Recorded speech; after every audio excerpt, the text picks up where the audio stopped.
안녕하세요. 저는 가난한 형편 때문에 학업을 포기했다가 결혼을 하고 딸을 낳으면서 딸에게 당당하고 멋진 엄마로 살기 위해 죽기 살기로 공부를 해서 지금은 아이들을 가르치며 살고 있어요.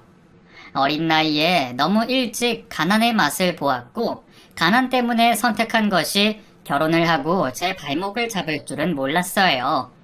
만약 그때 제 딸이 없었더라면 아마 저는 그 굴레에서 벗어나지 못한 채 평생 무시를 당하며 살아가고 있겠죠. 신우와 동서에 무시를 당하고 살던 제가 당당하고 멋진 삶을 살게 되기까지 어떤 일이 있었는지 제 이야기를 여러분에게 들려드릴게요. 저는 중학교 때 부모님이 이혼을 하셨어요. 아버지는 열심히 일을 하시긴 하지만 형편은 늘 어려웠어요. 밑 빠진 독에 물 붓는다는 것이 저희 집을 두고 하는 말 같았어요. 아버지 역시 어려운 가정 환경 탓에 공부를 끝까지 마치지 못하고 일용직으로 일을 하며 아침 일찍 나가셔서 저녁 늦게 들어오시며 열심히 성실히 사셨지만 비가 오면 집에서 쉬어야 했고 날씨에 따른 변수가 많았어요. 그래서 월급도 고정적이지 않았고 어떤 달에는 턱없이 부족했었죠. 어머니는 월급이라도 제때 나오면 생활하는 것이 조금 나았을 텐데 아버지 월급을 월급날 제때 받지 못하고 며칠 미뤄서 받거나 아니면 조금씩 나누어서 받았어요. 그렇다 보니 두 분이 돈 때문에 다투시는 날이 많았고 서로 불만이 쌓이고 쌓이다 결국 두 분은 이혼을 선택하셨고 저는 아버지와 함께 살기로 했어요. 이혼하신 아버지는 이렇게 해서는 생활을 하기 힘들다고 생각하셨고 같이 일하고 있는 지인이 지금보다 더 많이 벌 수 있고 월급도 제때 나오는 그런 직장을 찾았다며 같이 가자는 말에 고심 끝에 저를 고모 집에 맡겨놓고선 타지로 일을 하러 가셨어요. 고모는 일찍이 남편을 잃고 초등학교에 다니고 있는 딸을 키우고 있었어요.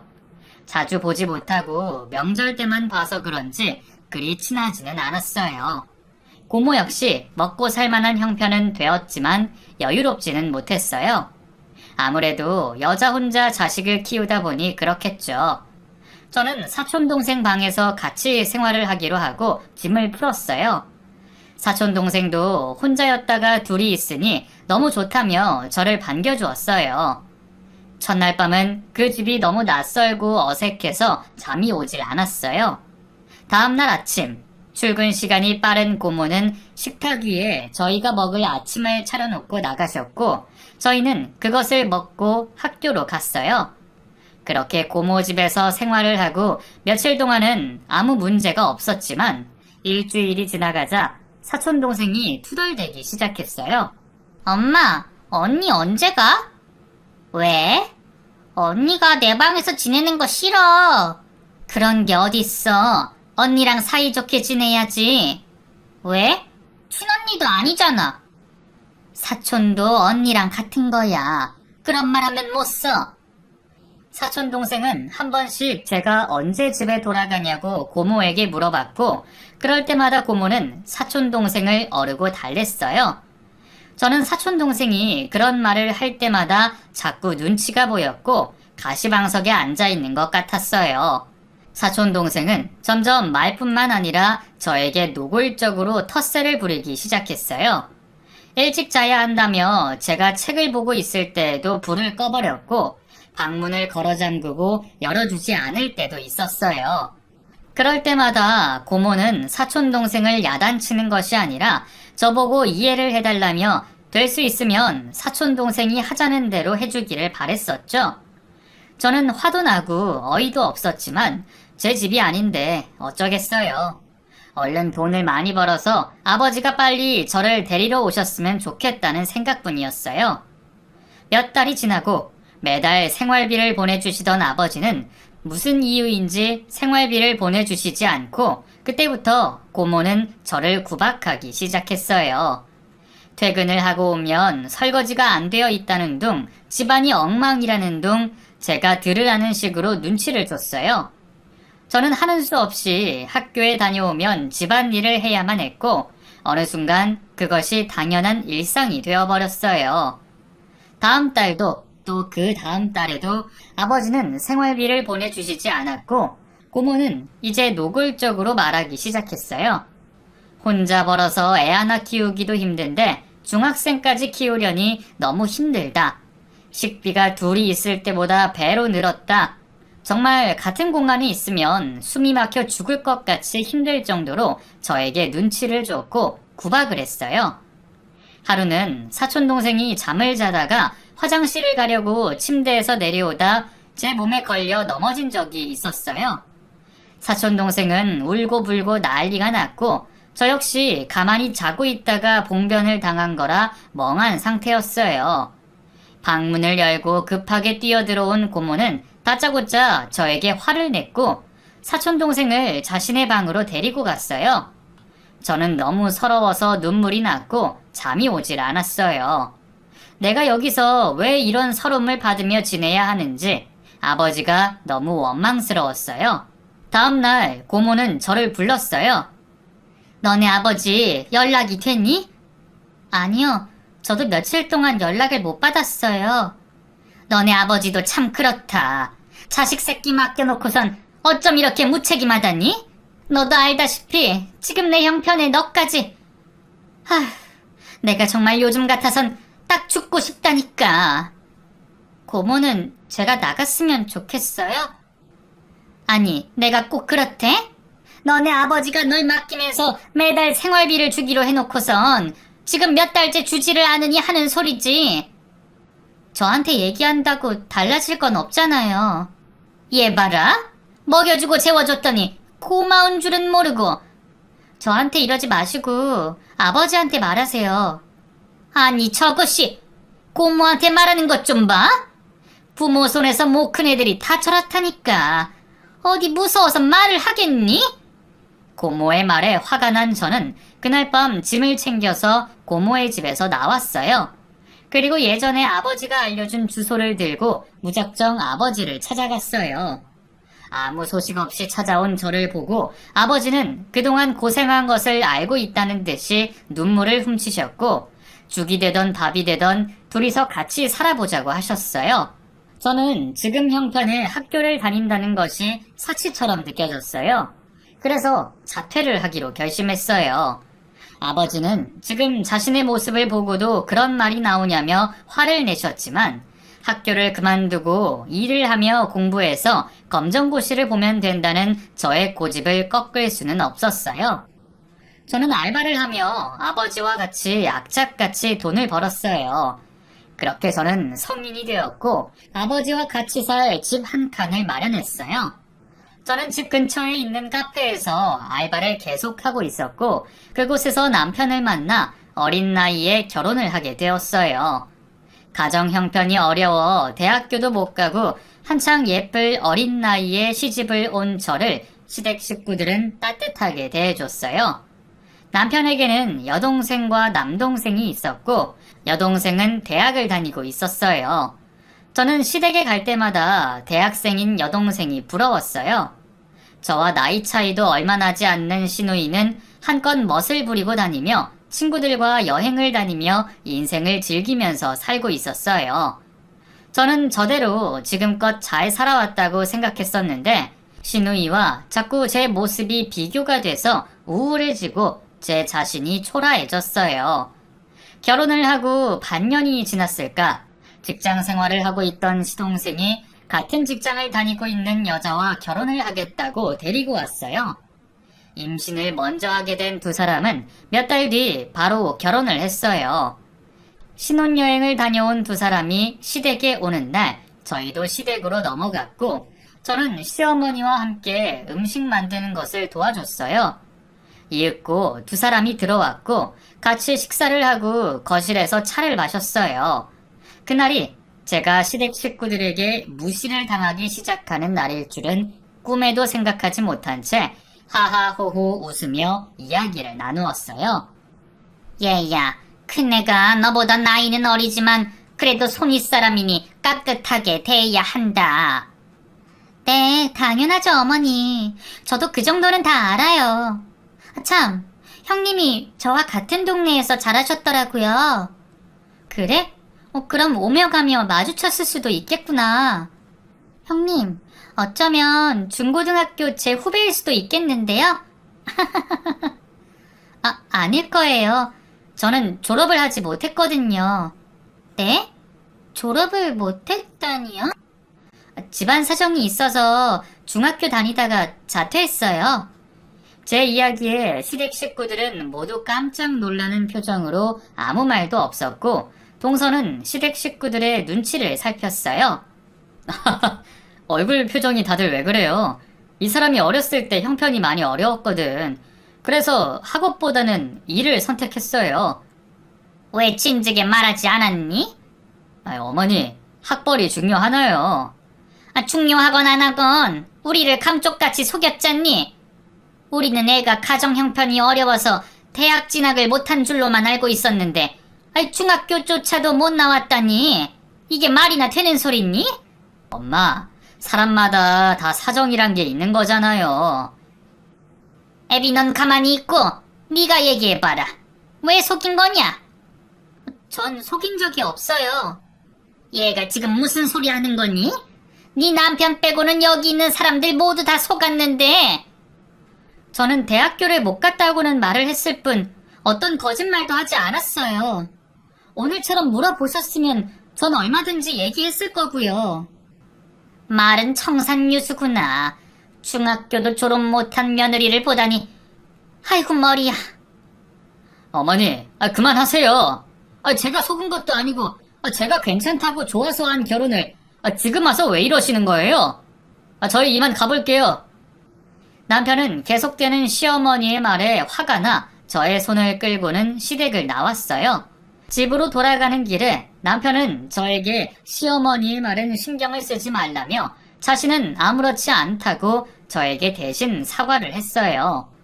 저도 그런 남편에게 괜찮다고 말은 했지만 기분이 상한 건 사실이었어요. 저에게 묻지 않고 지레 짐작으로 생각하셔 놓고선 제가 결혼을 하기 위해 온 가족을 속인 것처럼 말씀을 하시니 속상하기도 하고 새로운 가족 앞에서 저를 너무 무시한 것이 아닌가 싶어 화가 나기도 했어요.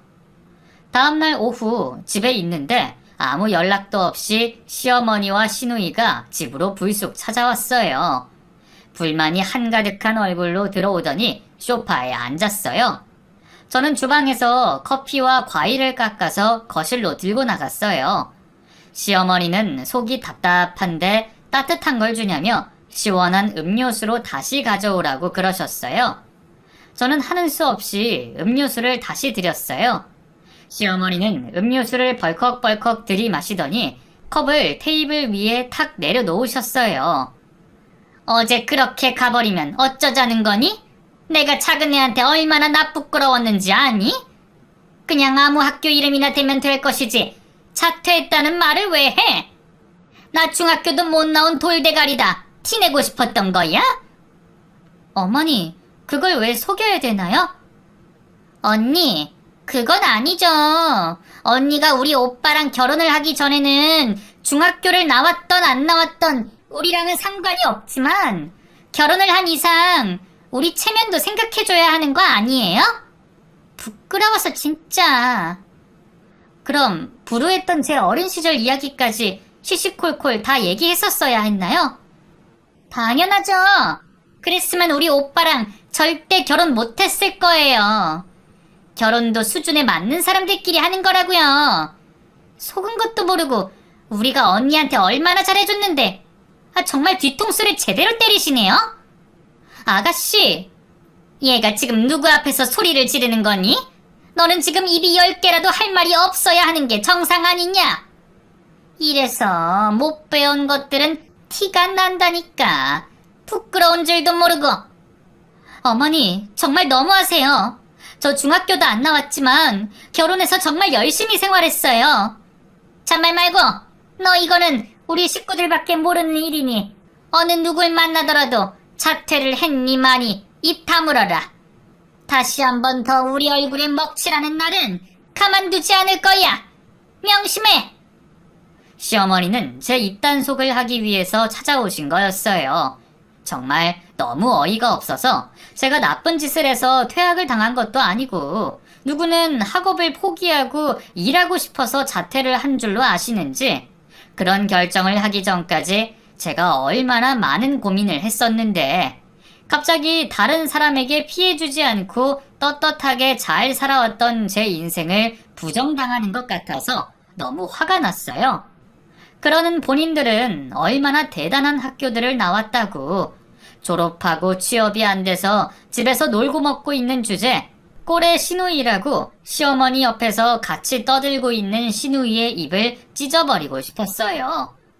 그 이후로 시어머니는 저를 볼 때마다 못마땅해 하셨고 동서와 저를 대놓고 차별하셨어요.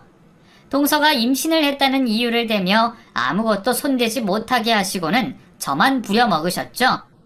처음에는 저에게 미안해하며 시어머니의 욕을 하던 동서도 어느 순간 당연히 대접받으려 했고 시누이와 짝짝꿍이 되어 저를 무시하기 시작했어요.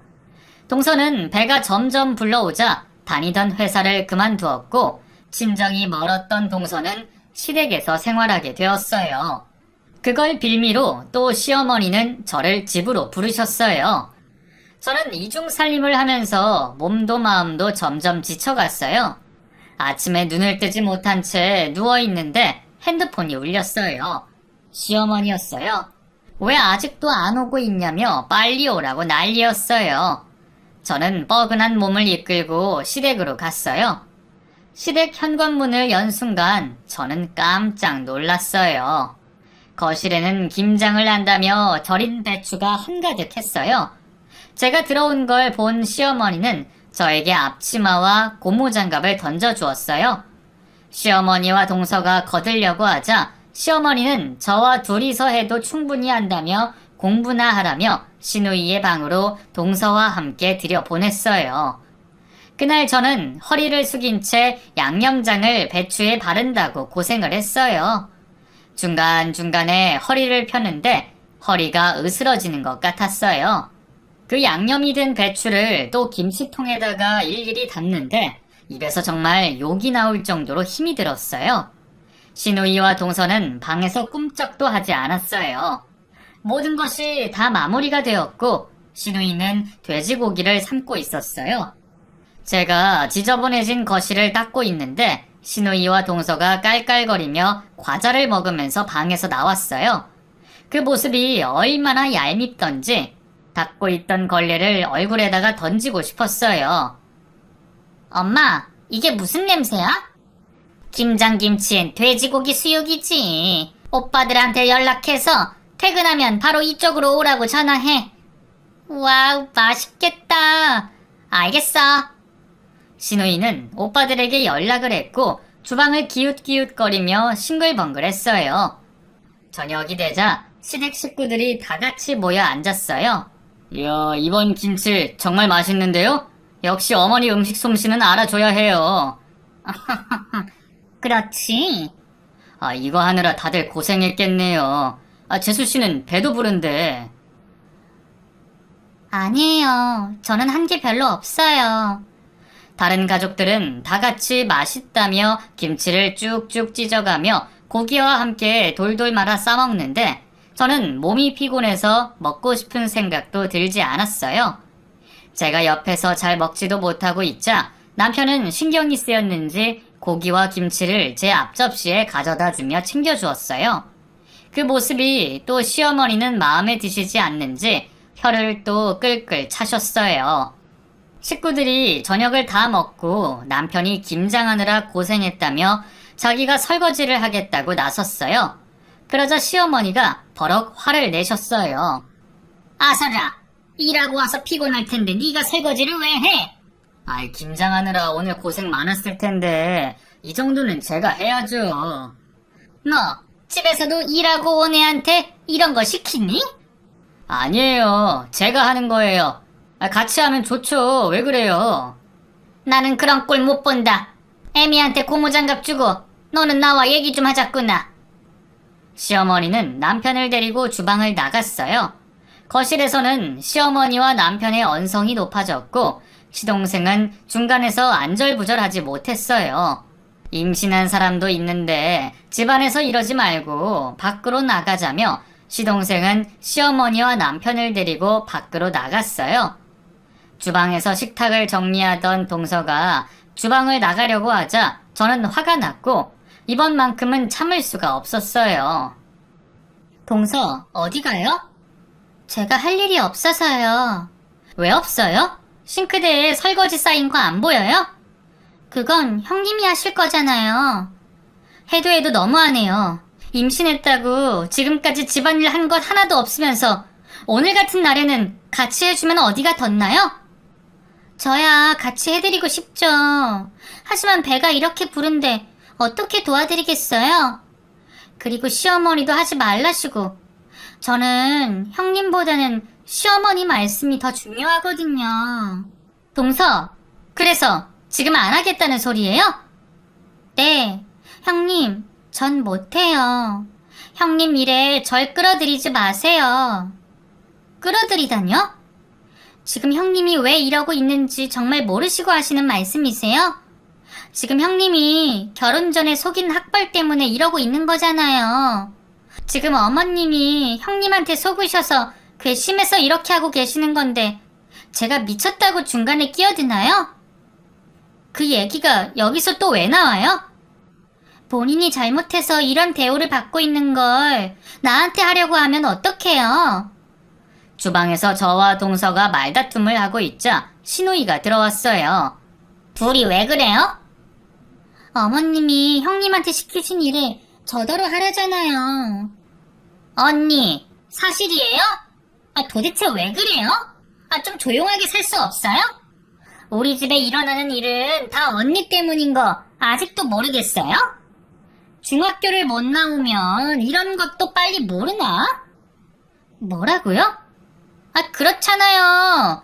언니가 애초에 자기랑 맞는 사람이랑 결혼했었음 이런 꼴도 안 당할 텐데 왜 우리 오빠랑 결혼을 해서 이런 대우를 받고 사냐고요. 같은 여자로서 쪽팔려서. 지금 말 다 했어요? 그런 아가씨는 뭐 그리 대단한 인생을 살고 있다고 저한테 그런 소리를 하는 거예요? 제가 뭘요? 중학교도 못 나온 나나 대학교 졸업해서 취업도 못하고 집에서 빈둥빈둥 거리고 있는 아가씨나 다를 바가 없다고요. 뭐예요? 지금 말 다 했어요? 지금 어디다 대고 자기랑 나랑 같은 취급을 하는 거야? 나는 지금 공부하고 있잖아요. 사람을 우습게 봐도 유분수지 대가리가 돌이라 앞뒤 분간을 못하는 건지. 말 조심해요. 이제는 나도 더 이상 못 참아요. 못 참으면 어쩔 건데요. 한 대 치겠다는 소리처럼 들리네요. 엄마 나오기 전에 설거지나 하고 가요. 막말을 퍼붓던 신우이와 동서는 주방을 나갔어요. 저는 화가 부글부글 끓어올랐어요. 눈물도 나오고 제 신세가 너무 처량하고 비참했어요. 집으로 돌아온 저는 지금껏 밀어놓기만 했던 검정고시를 알아봤고 공부를 시작했고 고등학교 졸업자와 동등한 학력을 가지게 되었어요. 하지만 시댁 식구들은 여전히 중학교를 못 나온 사람 취급을 하면서 계속해서 저를 무시했어요. 그런 무시 속에서 저는 임신을 했고 아이를 낳았어요. 아이가 있으면 조심할 줄 알았던 시댁 식구들은 아이가 듣고 있는 곳에서도 저에게 막말을 하고 무시를 했어요. 저는 시댁 식구들에게 커다란 상처를 받았고 도저히 참을 수가 없었어요.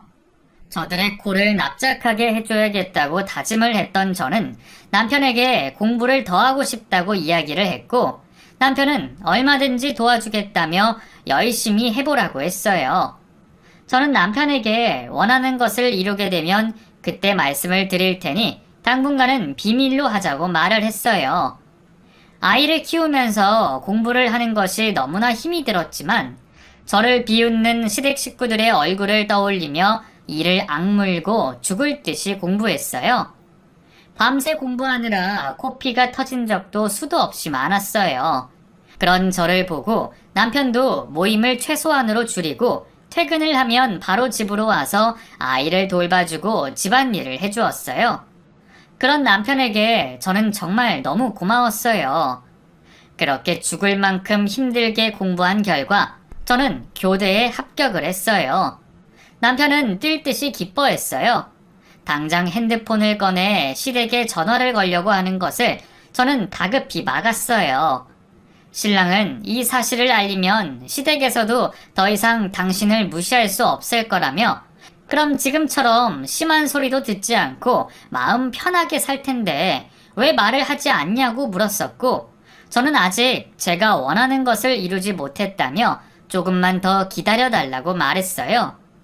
그런 저의 확고한 모습에 남편은 독하다며 고개를 절레절레 흔들면서도 저의 뜻대로 하자고 말했어요.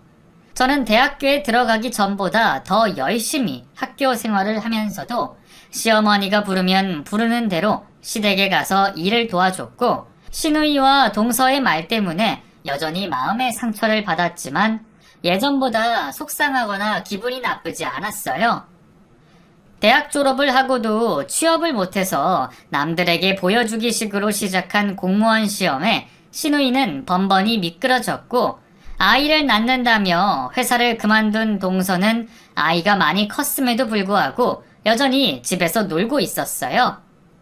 작은 소기업에 다니고 있던 시동생은 혼자 벌어서 가정을 책임져야 했기에 언제나 시어머니에게 앓는 소리를 했었어요.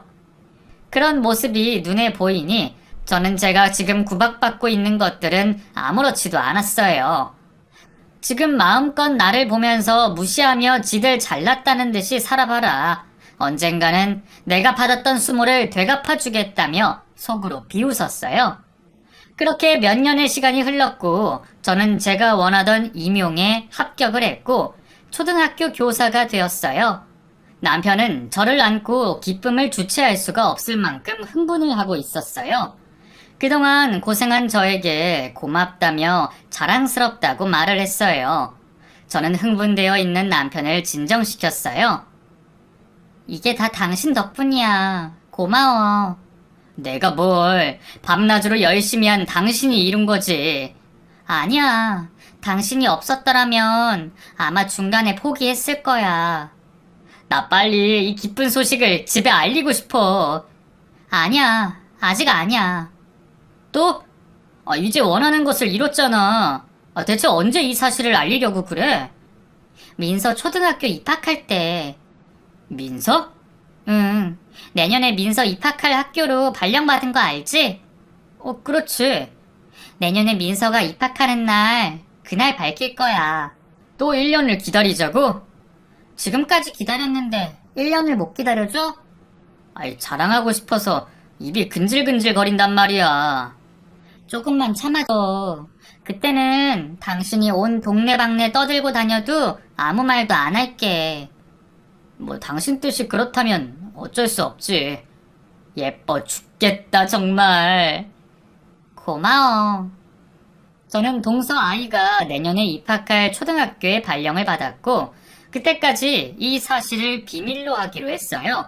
그동안 학벌 때문에 시어머니, 시누이, 동서 이 3명에게 당한 모욕과 무시를 생각하면 지금 당장이라도 달려가서 그 면전에 대고 큰소리치고 싶었지만 조금 더 통쾌한 상황을 만들기 위해 꼭 참았어요. 그날을 상상하는 것만으로도 그동안 묵혔던 채증이 쑥 내려가는 기분이 들었죠. 혹시나 시댁에 가서 아이가 제 이야기를 할까봐 우리 아이에게도 제가 선생님이 되었다는 사실을 숨겼어요. 그래서 어디 아르바이트를 다니는 줄 알고 있었고 원수 같은 그 3명도 제가 반찬값이나 벌려고 알바하는 줄 알고 있었어요. 사람 성향이 어디 안 가잖아요. 가끔 가족 모임이 있어서 동서를 만나면 제 속을 긁으려는 건지 알바도 안 하는 자기 입장을 대변하려고 그러는 건지 저더러 알바 몇 시간에서 무슨 집안에 도움이 되냐는 소리를 해댔지만 묵묵히 참아냈어요. 벌이가 시원찮은 시동생 덕분에 시어머니 통장에서 돈이 계속 새고 있다는 걸 저도 알고 있었거든요. 동서를 바라보는 어머님의 시선이 갈수록 차가워지는 걸 저도 느끼고 있었기에 내년에 조카의 입학식 날이 더욱 기대가 되었어요. 시간이 흘러 해가 바뀌어 2월이 되었고 드디어 동서 아이가 입학을 하게 됐어요. 시어머님은 아이 입학을 앞두고 가족 사진을 하자고 하셨고, 오랜만에 가족 모임을 하게 됐죠. 당연히 저더러 음식 준비를 시킬 줄 알았는데, 무슨 바람이 불었는지 외식을 하자고 하셨어요. 시댁 근처에 중식 레스토랑으로 다 모이게 되었고, 그날의 주인공인 동서의 아이는 새하얀 드레스 원피스를 입고 나타났더군요. 저녁 한 끼 하는데 무슨 연주회 마냥 오버해서 꾸민 모습이 참 웃겼어요. 아유, 우리 민서 오늘 너무 예쁘다. 공주님이 따로 없네. 정말? 할머니가 용돈 주신 걸로 샀어요. 아유, 그랬어. 그래, 어서 음식 주문하자. 아이 입학이 뭐 그리 큰 대수라고. 조카가 용돈 얘기를 꺼내자 얼른 말을 돌리는 모습을 보니 적은 돈은 아닌가 보다 싶었어요. 시어머님은 늘 시동생에게 마음을 더 쓰셨어요. 저희 남편도 분명 시어머님 아들이 맞는데 누가 보면 계모인가 싶을 정도로 안 챙겨주셨거든요. 용돈도 마찬가지였고요. 우리도 넉넉하게 사는 살림은 아니었는데 저희 남편은 시댁에 돈을 주는 사람이었고 시동생은 돈을 받아가는 사람이었어요. 엄마, 민서 용돈 챙겨주셨나봐요? 아, 그냥 조금 줬어. 가방이랑 옷이랑 좀 사주라고. 세진이 입학할 때도 챙겨줄 거야. 진짜요? 우리 세진이도 할머니 용돈 기대해보자. 남편은 능청스럽게 대답하면서 저를 보고 웃었어요. 저희 몰래 시동생을 챙겨주다가 제가 알게 돼서 서운했던 전적이 있었거든요. 그래서 저 생각해서 한 말이라는 걸 눈치채고 저도 같이 웃어줬어요. 식사가 시작되었고 화제는 동서 아이를 중심으로 이야기가 계속되었어요. 물론 입학을 축하하기 위해 모인 자리이니 당연히 주인공이 되어야겠지만 애들이 많은 것도 아니고 딸랑 둘이 있는데 한 아이만 계속 주문을 받으니 제 마음이 조금씩 불편해졌어요. 얼른 먹고 먼저 자리를 떠야겠다는 생각을 하고 있는데 시누이가 호들갑을 떨며 말을 했어요. 아니 새언니, 이거 샤넬 아니에요? 아, 봤어요? 민서 아빠가 민서 입학한다고 하나 사줬어요. 우와, 진짜? 둘째 오빠 장난 아닌데? 그냥 할부로 산 거야. 할부라도 1, 2십 하는 것도 아니고 둘째 언니 부럽다. 생활비도 부족해서 시어머님께 손 벌리며 사는 사람들이 명품백을 할부로 샀다는 말을 들으며 참 대책 없구나 싶었어요.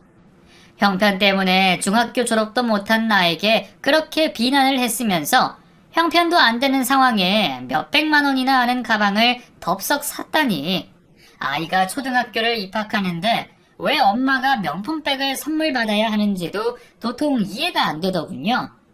시어머님도 명품백 얘기를 같이 들었지만 별 말씀을 않으셨어요. 조금 불편한 낌새를 보이셨지만 여전히 그날도 시동생 내외를 감싸는 모습에 저는 더 단단히 벼르게 됐어요. 그동안 내가 받은 수모들 곧 되돌려 주리라. 3월 입학식 날이 아주 기대가 되더라고요. 게다가 아이러니하게도 동서 아이의 담임을 제가 배정받게 되어서 제가 담임이 되었거든요. 신도 저의 편이 되어줬으니 한방 먹일 일만 남은 거죠. 이야, 당신 진짜 멋진데? 고마워요, 여보. 역시 옷이 날갠가 봐. 당신 덕분에 이렇게 비싼 옷도 다 입어보고. 오늘 잘하고 와. 재수씨 만나면 인사 잘하고. 응.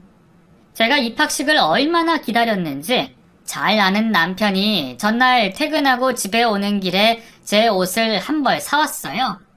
백화점에 가서 나름 비싼 옷으로 골라왔다는 원피스는 제 인생 처음으로 입어보는 비싼 옷이었어요. 동서를 만나도 기죽지 말라면서 제 뒤에는 남편이 있다며 응원해주는데 얼마나 감동적인지. 눈물을 흘리고 있으니 딸이 쫓아와서 꼭 안아주기도 했어요. 너무나 따뜻한 순간이었어요. 저는 가족의 응원을 등에 업고 학교로 향했습니다. 입학식에 온 학부형들도 아이들도 제법 긴장한 표정이었고 다들 차려입고 왔더군요. 저는 운동장을 둘러봤어요. 곧 조카와 동서를 찾을 수 있었고 시댁 식구들도 총출동해서 모여있는 게 보였어요. 저는 마음을 가다듬고 제가 맡은 반 아이들의 이름표를 하나씩 건네주었고 곧이어 조카와 저의 눈이 마주쳤어요. 저를 알아본 조카는 깜짝 놀라 입을 다물지 못하더군요. 놀라는 아이를 챙겨주고 고개를 드니 역시나 깜짝 놀란 동서가 자기 아이처럼 입을 떡 벌리고 쳐다보고 있었어요. 그리고 곧 표정이 일그러졌습니다. 마치 귀신이라도 본 사람처럼요. 형님, 동서 왔어?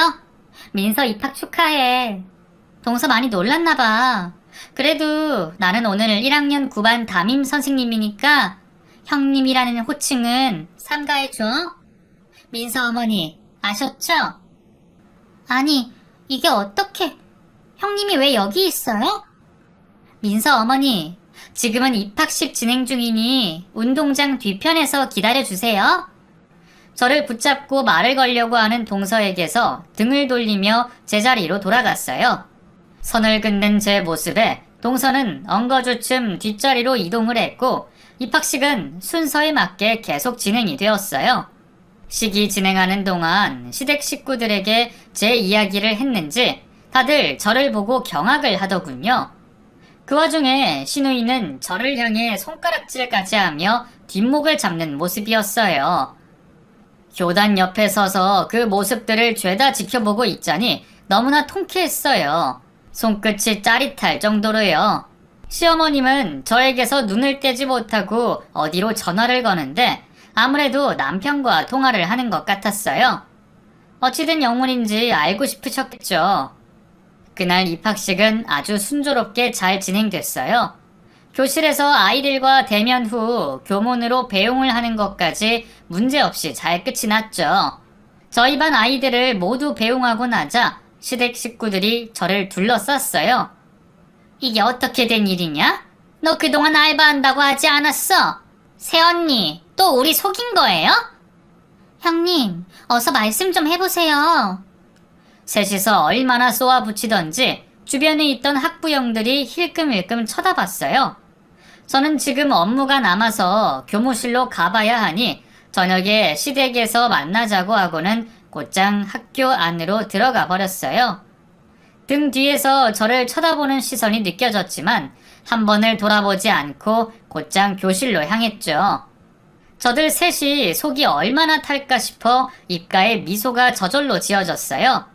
정말 예상대로 체증이 내려갔는지 속이 후련했습니다. 그날 저녁 아이와 남편을 데리고 시댁으로 갔어요. 아이는 그제야 제가 선생님이라는 걸 알고 신나서 제잘됐고요. 남편도 낮에 시어머님이 자꾸 전화하셔서 곤란했다고 하면서 연신 웃더군요. 시댁에 들어서자마자 팔을 붙잡혀 소파에 앉혀졌어요.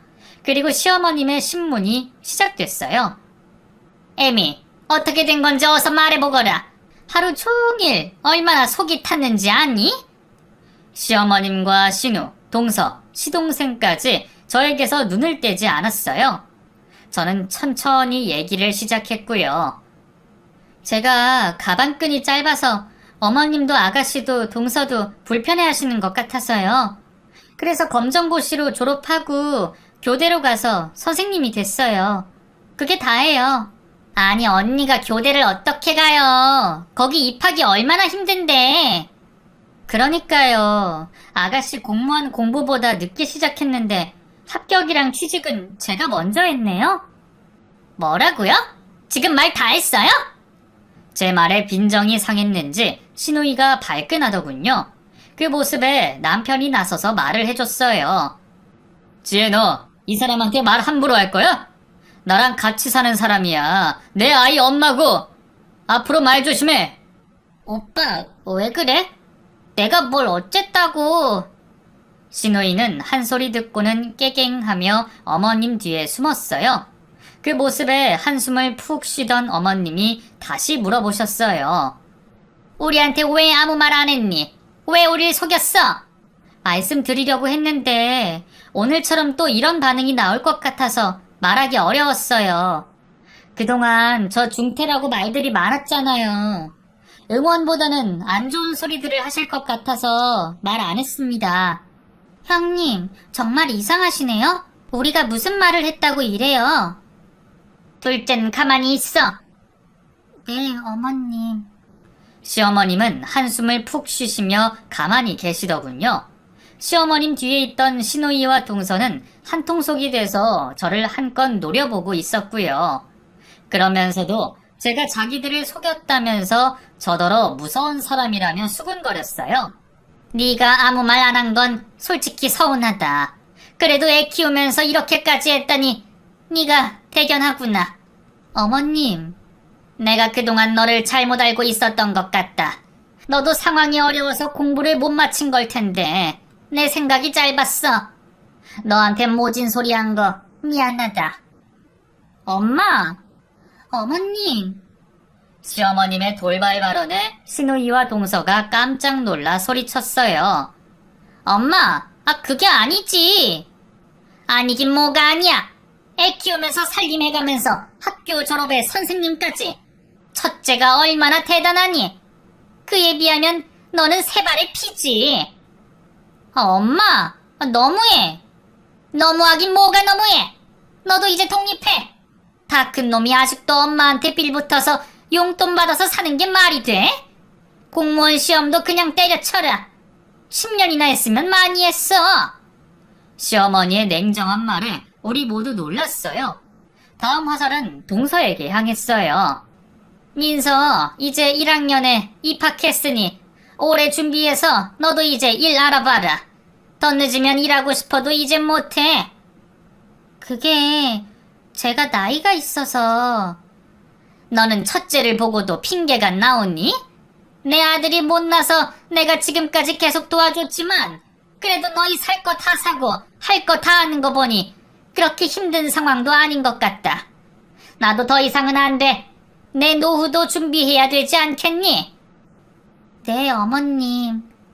시어머니의 정색에 분위기가 순식간에 바뀌어 버렸어요. 어머님이 이 정도로 말씀하실 줄은 정말 기대 안 했거든요. 제 편을 들어주실 줄이야. 정말 세상 오래 살고 볼 일이었어요. 그날 이후로 모든 상황이 바뀌었어요. 그간 미운 오리 새끼처럼 끼지 못하고 겉돌기만 했던 제가 드디어 시어머님의 인정을 받게 되었어요. 그동안 콧대 높던 시누이와 동서도 제 앞에서 말을 함부로 하지 못하게 되었고요.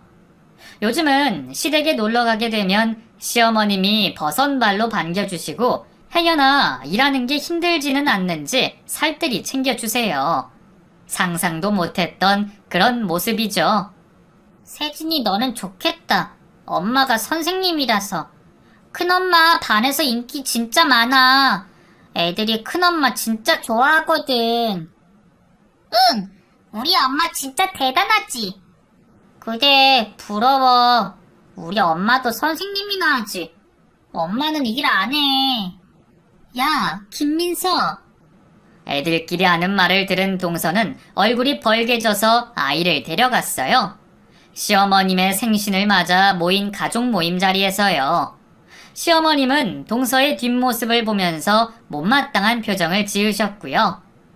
뭐라도 배워보라고 하니 말을 안 듣는다. 네가 얘기 좀 해봐라. 내 말은 뭐 듣나. 시동생도 동서가 일 좀 했으면 좋겠다고 궁시렁거렸어요. 시어머님 지원이 끊기고 나니 생활이 많이 어려운 모습이었죠. 궁시렁거리는 소리를 들어도 시어머님은 모른 체 하시며 저에게 음식을 챙겨주셨어요. 많이 먹어라. 너는 살이 좀 붙어야 돼. 몸이 이렇게 말라서 바깥 일을 제대로 하겠니? 괜찮아요, 어머님. 어머님도 맛있는 거 드세요. 오늘 생신이잖아요. 그래, 고맙다. 어머님은 제 손을 잡으시면서 고맙다고 하셨어요. 그리고 예전에 마음 아픈 얘기하셨던 일들 미안하다고 사과도 하셨고요. 그 계기로 저희는 세상 친한 고부 사이가 되었어요. 요즘 저는 너무 행복합니다. 시댁에서도 사랑받는 며느리가 되었고 선생님으로서 제 자리도 잘 다져가고 있어요. 일을 하면서 수입이 생기니 남편에게도 도움이 되고 아이에게도 멋진 엄마의 모습을 보여줄 수 있게 돼서 당당하고요. 반면 신우이는 아직도 계속 공무원 시험을 놓지 못하고 있어요. 나이가 점점 들어가는데도 결혼 생각은 꿈에도 못 꾸는 것 같고요. 시어머님의 눈치를 보는 생활도 익숙해진 모양이에요. 동서도 아직 일을 안 하고 있어요. 취직을 몇 번 시도는 했는데 얼마 못 버티고 그만두더라고요. 아직도 자존심을 내려놓지 못하고 마냥 20대 같은 마인드로 살고 있는 모습을 보면 조금 안타깝다는 생각도 들어요. 제 이야기는 여기까지예요. 끝까지 잘 들어주셔서 고맙습니다. 그리고 큰 태풍이 다가온다는데 모쪼록 피해 없이 다들 잘 지나가셨으면 좋겠어요. 그럼 건강하세요.